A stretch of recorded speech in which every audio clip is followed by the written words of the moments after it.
Hello दोस्तों, 24 नवंबर सन 1971 America में north west Orient airlines की एक फ्लाइट पोर्टलैंड शहर से टेक ऑफ करती है। ये एक बहुत छोटी सी आधे घंटे की फ्लाइट थी जो बगल के सेटले शहर में जा रही है और इस फ्लाइट में ज्यादा लोग भी नहीं बैठे, सिर्फ 36 पैसेंजर और 6 क्रू मेंबर बैठे हुए थे। लेकिन ये सब लोग इस बात से अनजान हैं कि आज यहाँ इनके बीच एक हाईजैकर भी मौजूद है। एक बंदा डीबी कूपर नाम से। दिखने में हाईजैकर नॉर्मल बिजनेसमैन की तरह लगता है। इसने वैसे ही कपड़े पहने हुए थे जैसे कि एक बिजनेसमैन पहनता है, कोट पैंट टाई चश्मा के साथ ये बिजनेसमैन की ही तरह लग रहा था और इसकी उम्र होगी करीब मिड 40s की। लेकिन ये हाईजैकर जानबूझकर प्लेन के लास्ट रो पर बैठा हुआ था, सीट नंबर 18E। और जैसे ये प्लेन उड़ान भरती है, ये बंदा अपनी इंट्रोडक्शन देता है वहाँ पर मौजूद एक एयर होस्टेस को। कहता है मेरा नाम डैन कूपर है। उस एयर होस्टेस का नाम था फ्लोरेंस शाफनर और ये बड़ी ही मुस्कान के साथ नोट देता है एयर होस्टेस को। शाफनर एक 23 साल की औरत थी जिसे लगा वो बंदा उसके साथ फ्लर्ट करने की कोशिश कर रहा है और उसने उस नोट को लिया और बिना पढ़े अपने पास रख लिया। ऐसा करते देख कूपर ने कहा, मुझे लगता है कि ये नोट आपको पढ़ लेना चाहिए, मेरे पास एक बॉम्ब है।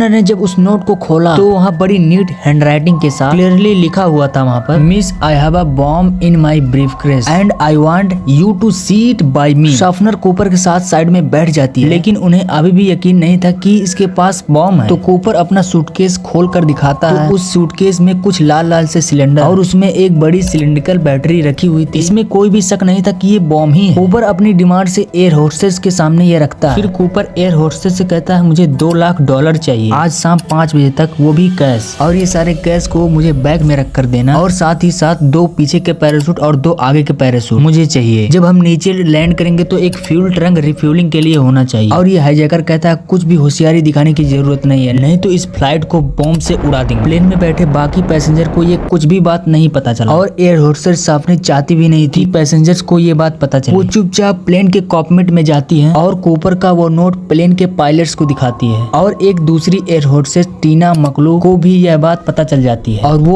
एयर होस्टेस कूपर के साइड में जाकर बैठ जाती है। इन दोनों एयर होस्टेस की मदद से कूपर और पायलट्स के बीच कांटेक्ट रहता है। पायलट्स ये बात एयर ट्रैफिक कंट्रोलर्स को बता देते हैं और जल्द ही ये खबर पहुंच जाती है एयरलाइन के प्रेसिडेंट डोनाल्ड नायरोब के पास। वह वहाँ पर एक डिसीजन मेकर्स थे और यह बड़ा ही इंटरेस्टिंग फैसला लेते हैं। कहते हैं कूपर को लेकर फुल कंप्लायंस दिखाया जाए, जो भी हाईजैकर कह रहा है उसकी सारी डिमांड पूरी की जाएगी। FBI के साथ कोऑर्डिनेट करके इनके बैंक के साथ बात करने लगते हैं इस मैटर को अरेंज करने के लिए। और बैंक के पास ऐसी इमरजेंसीज के लिए एक बड़ा पैसे का बंडल रखा हुआ था और इस पैसे के बंडल में एक बहुत बड़ी खास बात थी। इसकी बात हम वीडियो में आगे करेंगे। लेकिन एक दूसरा सवाल आपके मन में आ रहा होगा कि आखिर एयरलाइन के प्रेसिडेंट ने ऐसा फैसला क्यों लिया कि हाईजैकर के साथ कोऑपरेट किया जाए। इसके पीछे कारण था रेपुटेशन। एयरलाइन के प्रेसिडेंट नहीं चाहते थे कि ये खबर दुनिया भर में फैले, उनकी कंपनी को इसकी वजह से नुकसान हो, इसलिए इस मुद्दे को दबाए रखने के लिए वह हाईजैकर की डिमांड को पूरा करने के लिए तैयार थे। प्रॉब्लम बस यही थी कि पैसे को अरेंज करने के लिए थोड़ा टाइम चाहिए था, लेकिन ये फ्लाइट सिर्फ आधे घंटे की होनी थी। तो पायलट्स को कहा जाता प्लेन को नीचे उतारने की जगह हवा में ही गोल गोल घुमाते रहो सिएटल के पास, जब तक हम जमीन पर पैसे का इंतजाम नहीं कर लेते। यह आधे घंटे की फ्लाइट धीरे धीरे 3 घंटे की फ्लाइट बन जाती है। पैसेंजर अभी भी इस बात से अनजान है कि यहाँ पर क्या हो रहा है। फ्लाइट के पायलट से अनाउंसमेंट करके बताया हम टेक्निकल डिफिकल्टीज फेस कर रहे हैं, इसकी वजह से ही ये डिले हो रहा है। तो बाकी सभी पैसेंजर्स को भी यही लगता रहा। फाइनली 5:46 PM पर यह फ्लाइट सिएटल के एयरपोर्ट पर लैंड करती है और डीबी कूपर नामक हाईजैकर पूरे फ्लाइट को हाईजैक कर लेता है। जब चारों पैराशूट और $2 लाख से भरा डॉलर कूपर को दे दिया जाता है, कूपर इजाजत देता है कि सभी पैसेंजर इस फ्लाइट को छोड़कर जा सकते हैं, जबकि पायलट्स और 2 क्रू मेंबर को जहाज में रहने के लिए बोला। उस वक्त रात हो चुकी थी और जहाज एक बार फिर से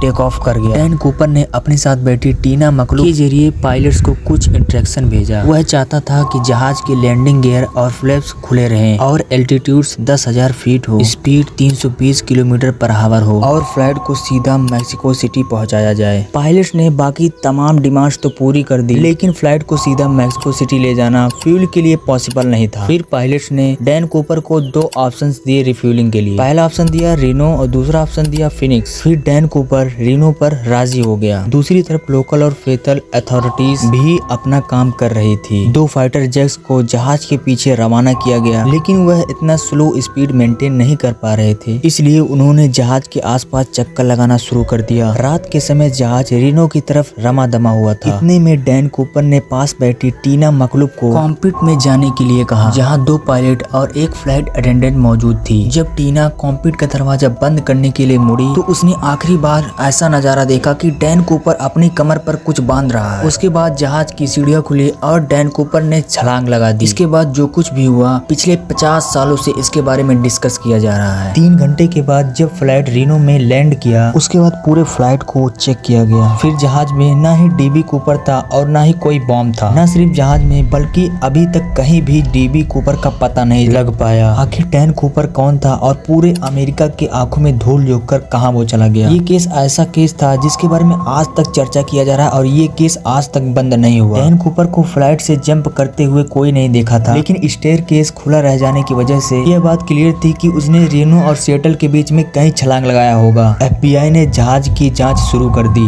लेकिन बदकिस्मती से उनको कूपर की टाई और 8 सीक्रेट पर्स और 2 में से एक पैराशूट मिला, जो कूपर छलांग लगाते समय पीछे छोड़ गया था। हद तो ये हो गई थी कि डीबी कूपर की एक फोटो भी नहीं किसी ने क्लिक किया था। पैसेंजर और क्रू से इंटरव्यू लेने के बाद डैन कूपर के फेस के हिसाब से उसका स्केच बनवाया गया। इससे पहले कि कूपर को रेनो और सिएटल के बीच तलाश किया जाता, FBI को यह जानना था कि उसने प्लेन से किस जगह पर छलांग लगाया था। यह बात जानना कोई इम्पॉसिबल बात नहीं थी, क्योंकि जहाज ऑटो पायलट पे था। यानी जिस बात पर जहाज फ्लाई कर रहा था वह ऑलरेडी रिकॉर्डेड था और जहाज की स्पीड और एल्टीट्यूड पहले से तो मालूम था। साथ साथ फ्लाइट रिकॉर्डर के माध्यम से पता चला कि जहाज का स्टेयर केस 8:10 पर खुला था। इन तमाम इंफॉर्मेशन की बेसिस पे डैन कूपर के ड्रॉप लोकेशन को अंदाजा लगाकर एक सर्च एरिया डिफाइन किया गया। 45 किलोमीटर स्क्वायर का एरिया घने जंगल और पहाड़ों से घिरा हुआ है। एरियन टीम और लैंड सर्च टीम ने इस पूरे एरिया का एक एरिया को डिफाइन कर लिया, फिर भी ना ही कोई कूपर मिला और ना ही कोई ब्रीफकेस और ना ही कोई पैसा मिला। हालांकि इस एरिया में बहुत अधिक सर्दी थी, सबको यही लगा कि डैन कूपर का डेड हो गया होगा। उसके बाद जो हुआ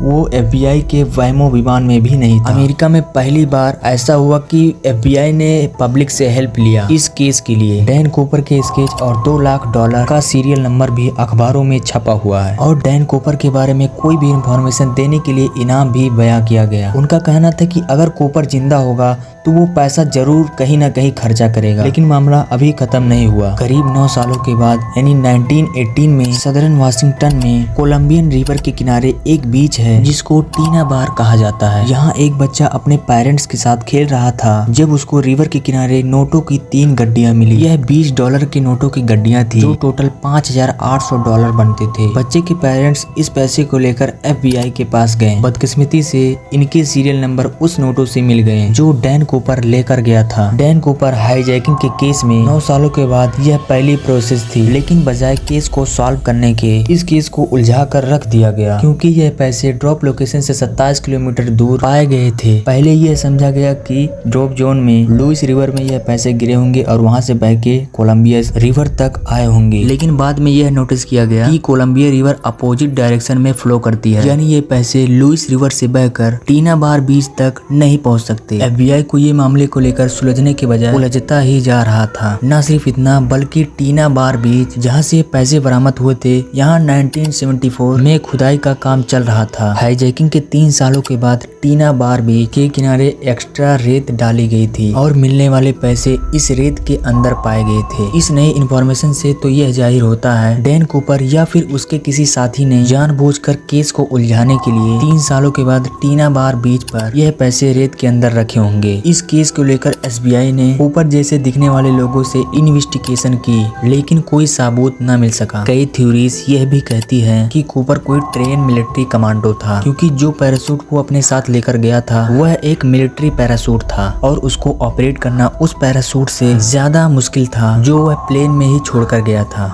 1980 में $5,800 मिलने के अलावा बकाया 9,770 नोट दोबारा कभी नहीं मिल पाए। एविडेंस के तौर पर FBI के पास डैन कूपर के इस स्केच के अलावा सिर्फ यह टिकट है जिसमें उसने खुद अपना नाम लिखा था और ये टैग जिस पर क्लिप लेफ्ट साइड में लगी हुई थी, जिससे यह जाहिर होता है कि डैन कूपर लेफ्ट हैंडेड था। इस केस ने FBI को पिछले 50 सालों से सवालों में उलझा कर रखा है। प्रेजेंट टाइम में FBI के वेबसाइट पर इस केस की बहुत सारी इंफॉर्मेशन मौजूद है और इस केस की फाइल आज भी खुली हुई है। उम्मीद है आपको यह इंफॉर्मेशन अच्छा लगा होगा और इंटरेस्टिंग लगा होगा। इस वीडियो को बनाने में बहुत ही मेहनत लगी हुई है, एक लाइक और सब्सक्राइब जरूर कर लें ऐसी और इन्फॉर्मेशन के लिए। मिलते हैं इसी प्रकार के नए इन्फॉर्मेशन वीडियो के साथ, तब तक के लिए जय हिंद, वंदे मातरम।